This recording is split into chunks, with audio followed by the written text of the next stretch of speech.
দায়িত্ব গ্রহণের পর সফলভাবে দেশবাসীর সেবায় দীর্ঘ 9 বছর ধরে বিরামহীনতার কাজ করার জন্য প্রধানমন্ত্রী নরেন্দ্র মোদীকে অভিনন্দন জানালেন মুখ্যমন্ত্রী প্রফেসর ডক্টর মানিক সাহা।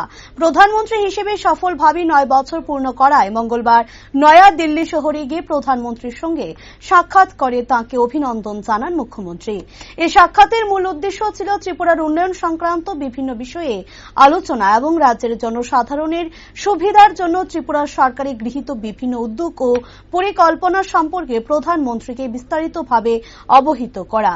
বৈঠকে মুখ্যমন্ত্রী বিভিন্ন ক্ষেত্রে ত্রিপুরার অগ্রগতি তুলে ধরেন। তিনি বেশ কয়েকটি গুরুত্বপূর্ণ বিষয় নিয়ে আলোচনা করেন এবং রাজ্যের উন্নয়ন ইস্যুকে আরও এগিয়ে নিয়ে যেতে কেন্দ্রীয় সরকারের সাহায্য সহযোগিতা কামনা করেন। এই উদ্যোগগুলির মধ্যে রয়েছে বিশেষ করে স্বাস্থ্য পরিষেবা, শিক্ষা, পরিকাঠামো, কৃষি এবং দক্ষতা উন্নয়ন ক্ষেত্র। রাজ্যের সামগ্রিক আর্থ সামাজিক ব্যবস্থার উন্নয়নে এই সকল কর্মসূচির ইতিবাচক দিকগুলি তুলে ধরেন তিনি। এর পাশাপাশি ত্রিপুরা রাজ্যে বিভিন্ন উন্নয়নমূলক প্রকল্প বাস্তবায়নের সহযোগিতা প্রদানের জন্য কেন্দ্রীয় সরকার এবং প্রধানমন্ত্রী নরেন্দ্র মোদীর প্রতি কৃতজ্ঞতা প্রকাশ করেন মুখ্যমন্ত্রী প্রফেসর ডক্টর মানিক সাহা।